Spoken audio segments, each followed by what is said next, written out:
¿Y si Caín no fuera solo hijo de Adán, sino de alguien más oscuro?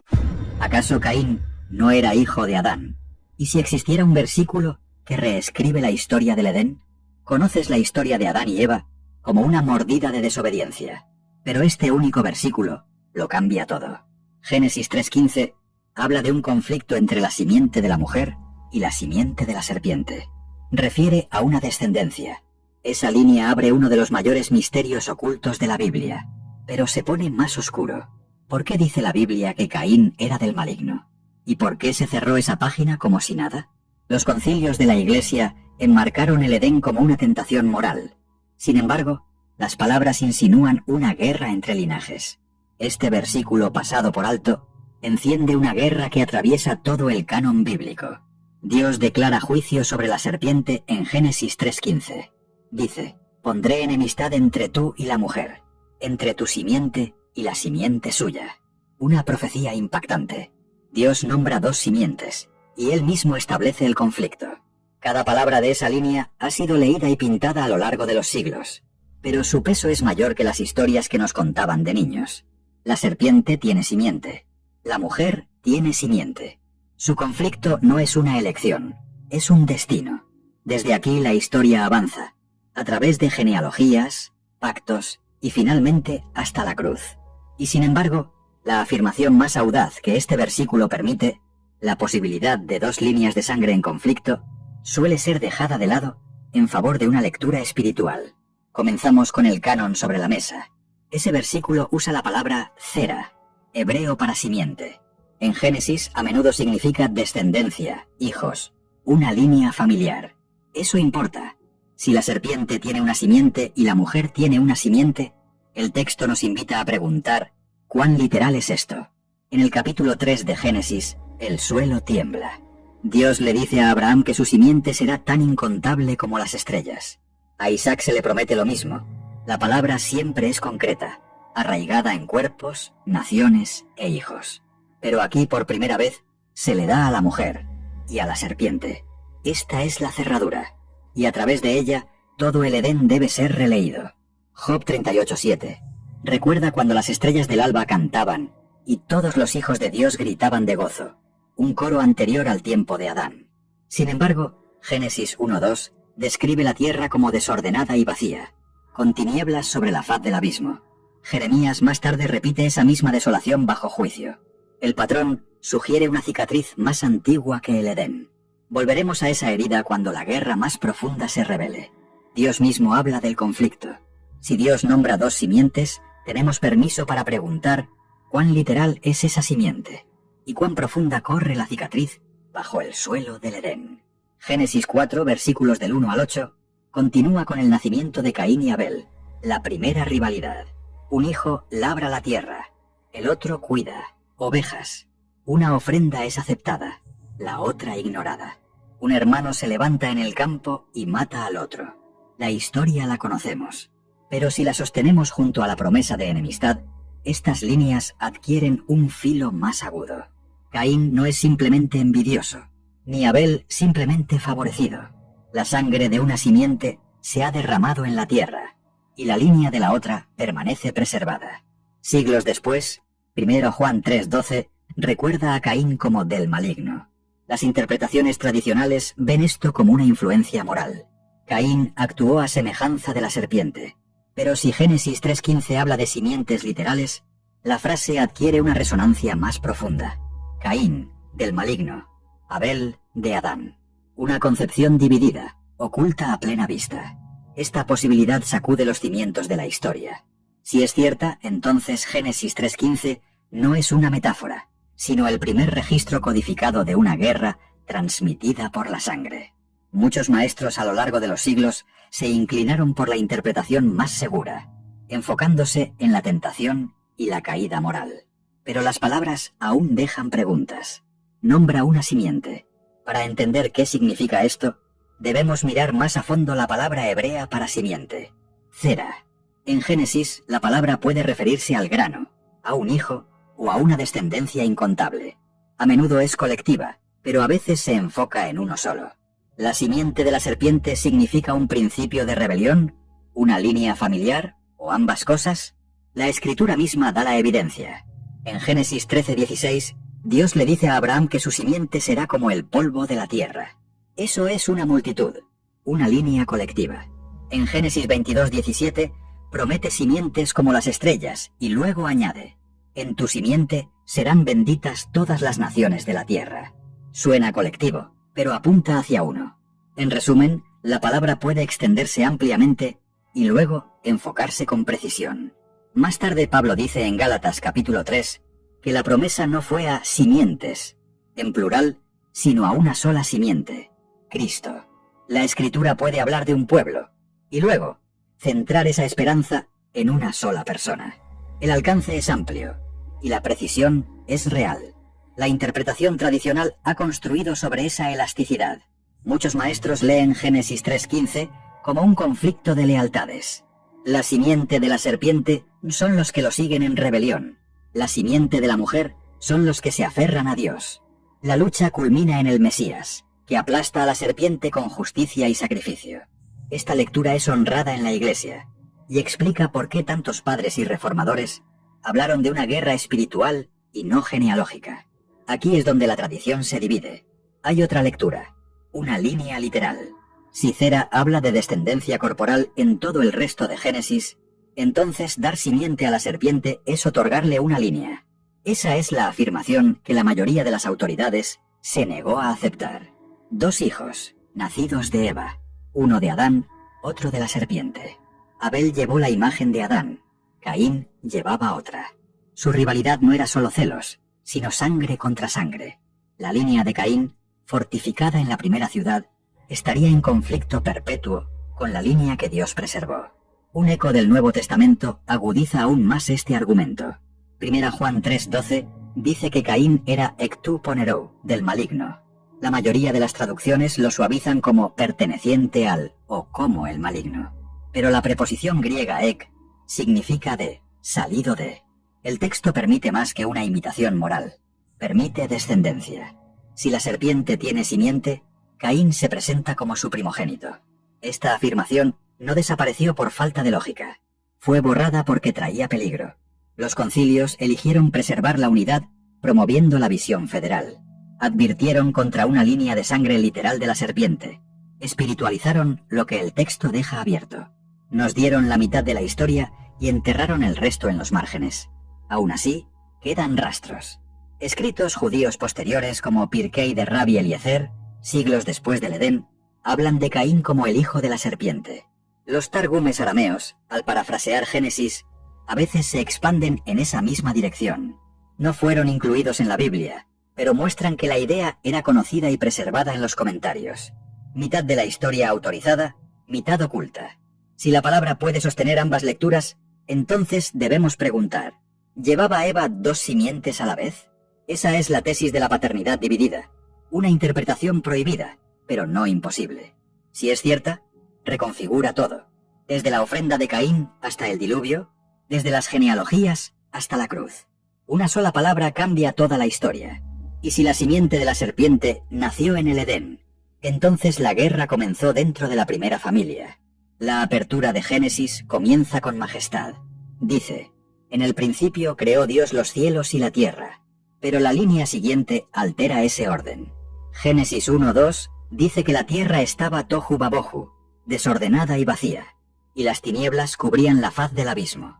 Los lectores interpretan esto de 2 formas. Algunos solo escuchan la guerra espiritual de simientes que recorre la Escritura. Otros también oyen ecos de un conflicto más antiguo, un trasfondo que enmarca el Edén. La creación no comienza con claridad, sino con secuelas. Esto sugiere que Génesis tal vez no describe la primera luz, sino el regreso de la luz tras una devastación. Job 38:7 recuerda a las estrellas del alba cantando juntas y a los hijos de Dios gritando de gozo mientras se establecía la creación. Es un cielo poblado, regocijándose antes de Adán. Pero en medio de esa celebración se infiltró la rebelión. Un trono fue codiciado, un guardián se volvió rival, una cicatriz quedó en la creación. Si fue así, entonces Génesis 1:2 no describe un lienzo, vacío, sino un campo de batalla barrido por el juicio. La oscuridad cubre un mundo quebrado por una guerra celestial. En medio de esa ruina, Dios habla luz, separa las aguas, eleva la tierra y finalmente planta un jardín. El Edén no fue colocado en terreno neutral, se estableció sobre un suelo disputado. Su puerta está custodiada por querubines porque la transgresión es segura. La espada flamígera no es un adorno, es un arma aún caliente de una pelea anterior. Esto replantea la presencia de la serpiente. Entra como un rebelde veterano, llevando un conflicto previo a la nueva creación. La tentación no es una chispa nueva, sino un nuevo frente en la misma guerra. La tentación de Eva es la continuación de ese conflicto. La guerra de simientes comienza a la sombra de una más antigua. Los ríos del Edén fluían sobre una tierra ya marcada por violencia en los cielos. El árbol de la vida se alzaba como promesa del gobierno divino, resguardado contra la invasión. El susurro de la serpiente no fue el inicio del mal, sino la infiltración de una guerra que ya había incendiado el primer mundo. Por eso importa ese versículo en el Edén. La enemistad entre simientes no es una parábola moral, es la designación de dos líneas en un conflicto más antiguo que el hombre. Los descendientes de la mujer son arrastrados a una lucha que comenzó cuando un guardián aspiró al trono de Dios. Los descendientes de la serpiente llevan su rebelión a carne y sangre. A menudo tratamos al Edén como el principio. El texto permite oírlo como el acto 2. Si el jardín está sobre un campo de batalla, la primera familia nace bajo asedio. Génesis 4 gira del jardín a la primera familia. Eva da a luz 2 hijos. Caín primero, luego Abel. Observa lo que traen y lo que hace Dios. El texto registra sus ofrendas con precisión. Abel ofrece lo primero de su rebaño. Caín ofrece del fruto de la tierra. Génesis dice que el Señor miró con agrado a Abel, pero no a Caín. En la superficie, la pregunta es sobre el tipo de sacrificio, pero la enemistad de simientes da otra capa. La ofrenda de Abel se alinea con vida de vuelta. La de Caín, con suelo ya maldito. El Señor advierte a Caín: el pecado está a la puerta, al acecho. Te desea, pero tú debes dominarlo. Esa imagen no es abstracta. El pecado es retratado como un depredador, esperando en el umbral. Se agazapa como una bestia de herencia, un eco de la postura de la serpiente en el Edén. Luego la puerta se abre. Caín no lo domina. Invita a su hermano al campo, y allí se derrama la primera sangre. Abel cae, y su sangre clama desde la tierra. Hebreos 11:4 recuerda la ofrenda de Abel como justa. Juan dice que Caín era del maligno y mató a su hermano. Estas líneas encajan con la lente de la simiente. El asesinato no es solo celos, es el primer golpe de la enemistad entre descendencias. El campo revela lo que las palabras de linaje ocultaban. Luego viene el exilio. Caín vaga hacia el oriente, a la tierra de Nod. Allí construye una ciudad y la nombra en honor a su hijo, Enoc. Una ciudad es más que refugio.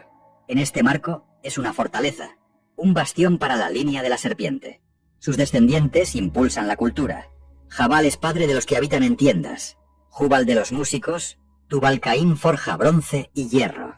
De esta simiente surge innovación impregnada de orgullo, música marcada por la rebeldía, armas forjadas con hierro y sangre. El contraste es claro. Mientras la línea de Abel es truncada, la de Caín levanta muros, fabrica herramientas, multiplica voces de desafío. La ciudad se alza como punto de apoyo de la serpiente, la primera arquitectura de la rebelión trazada en piedra y linaje. El campo no fue el comienzo, fue la revelación. El acto de Caín expuso la naturaleza de su simiente. De su mano se levanta una ciudad, y la guerra de linaje ya no se susurra en jardines, sino que se construye en piedra. Y la historia sigue, porque si Caín levanta muros, ¿qué levantará Dios como respuesta? Génesis 6 comienza con una línea inquietante. Los hijos de Dios vieron que las hijas de los hombres eran hermosas y tomaron para sí mujeres. Este versículo ha sido leído durante mucho tiempo como la transgresión de seres celestiales, llamados vigilantes en textos posteriores, que entraron en unión con mujeres humanas. Su descendencia es recordada como gigantes, hombres de renombre, una corrupción híbrida que aceleró la violencia que ya llenaba la tierra. Humanenoc amplía este momento. Describe a 200 vigilantes descendiendo sobre el monte Hermón, enseñando artes prohibidas, hechicería, armas, encantamientos, multiplicando el derramamiento de sangre. Jubileos, otro texto no canónico, ubica esto dentro de una cronología de creciente impureza, mostrando cómo el pecado se esparce como contagio. Estas voces dan lenguaje a lo que Génesis nombra brevemente, una corrupción tan profunda que los pensamientos de la humanidad eran solo mal continuamente. El diluvio llega como cuarentena. Dios declara el fin de toda carne, pero preserva una línea. Noé es descrito como justo, íntegro en sus generaciones. Esa frase indica más que moralidad. Lleva un matiz de linaje preservado, una línea no contaminada, sellada para sobrevivir. El arca es más que un barco, es una bóveda, resguardando la simiente de la mujer de la contaminación mientras las aguas purifican la tierra. Las genealogías que enmarcan esta historia no son relleno. Génesis 5 traza de Set a Noé con cuidado deliberado, nombre tras nombre como piedras en un muro. Más tarde, Lucas 3 lleva la misma línea a través de Sem hasta Abraham y finalmente a Cristo. Cada genealogía es un candado en la bóveda, una salvaguarda de la línea del pacto. Son la arquitectura sagrada de la preservación, el registro de cómo Dios cumple su promesa. Lo que parece un registro árido es en realidad un plano, el diseño de la preservación en medio de la corrupción. La simiente de la serpiente se multiplicó en violencia y gigantes, pero Dios selló su promesa mediante genealogía y arca. Las aguas caen, el mundo se purga, pero la guerra no termina. Se hace un pacto con Noé. Un arco iris se establece como testigo. Y aún así, mientras la historia avanza, la corrupción volverá a surgir. Las genealogías se estrechan después del diluvio. A partir de los hijos de Noé, el mundo se vuelve a poblar, pero Sem lleva el hilo del pacto. De su línea viene Abraham, llamado desde Ur con una promesa. En tu simiente serán benditas todas las naciones.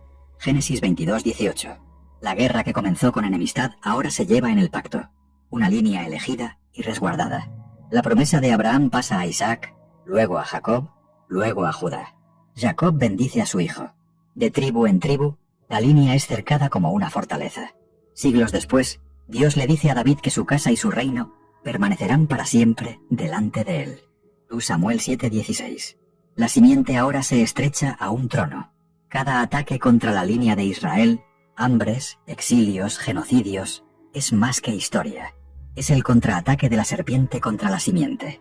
Los profetas siguen apuntando.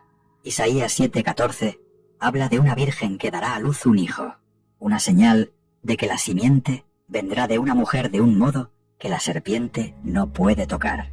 Miqueas nombra a Belén como el lugar de nacimiento. Cada profecía marca otro muro alrededor de la promesa, otro puesto de vigilancia en la larga guerra. El Nuevo Testamento se abre con una genealogía. Mateo traza la línea real desde David. Lucas retrocede hasta Adán, mostrando la simiente preservada a través de todas las generaciones. Ambos declaran lo mismo. La arquitectura del pacto resistió. Entonces llega la simiente. Pablo la nombra en Gálatas 3:16. Las promesas fueron hechas a Abraham y a su simiente. No dice a las simientes, como si fueran muchas, sino a una sola, que es Cristo. La guerra converge aquí. Jesús camina por la tierra. La serpiente lo tienta. Los demonios claman ante él. Los gobernantes conspiran contra él. Cada acto es la simiente opuesta levantándose contra el prometido. En la cruz cae el golpe. Juan dice que el Hijo de Dios apareció para destruir las obras del diablo. Apocalipsis 12 retrata al dragón enfurecido contra la mujer y su hijo. Pero el niño es arrebatado hasta Dios y su trono. La cabeza es aplastada. La serpiente queda rota. La simiente triunfa. La cruz es más que perdón. Es el campo de batalla donde termina la guerra de linajes. Desde la enemistad del Edén hasta el clamor del Calvario, la promesa se mantiene firme hasta que rompe el cráneo de la serpiente. La simiente llega. La cabeza se parte. La guerra que comenzó en el jardín se termina en la colina. Y sin embargo, Apocalipsis nos muestra al dragón aún retorciéndose, esperando el fuego final. La pregunta sigue en pie. Si la victoria está ganada, ¿qué nos corresponde a nosotros en este tiempo intermedio? Algunos hilos se preservaron a plena vista, otros en los márgenes. Voces judías posteriores, como Pirkei de Rabbi Eliezer y ciertas expansiones targúmicas, A veces insinúan que Caín se presenta en términos teñidos de serpiente. Son tardías e imaginativas, sí, pero muestran que la idea era conocida, aunque rara vez aceptada. ¿Por qué? Los concilios y maestros temían lo que tal lectura podría desatar. Una simiente enemiga genealógica convierte al mundo en una guerra de linajes. Arriesga a caer en el fatalismo, dividiendo a la humanidad en bandos fijos. Por eso las autoridades elevaron la lectura moral. Dijeron: Caín pecó porque eligió el mal, y Abel fue justo porque eligió la fe. Esta versión daba esperanza. Cualquiera podía pertenecer a la simiente de la mujer, sin importar su ascendencia. La lectura más profunda fue silenciada, no siempre por malicia, sino por temor a que fuera demasiado pesada para el rebaño.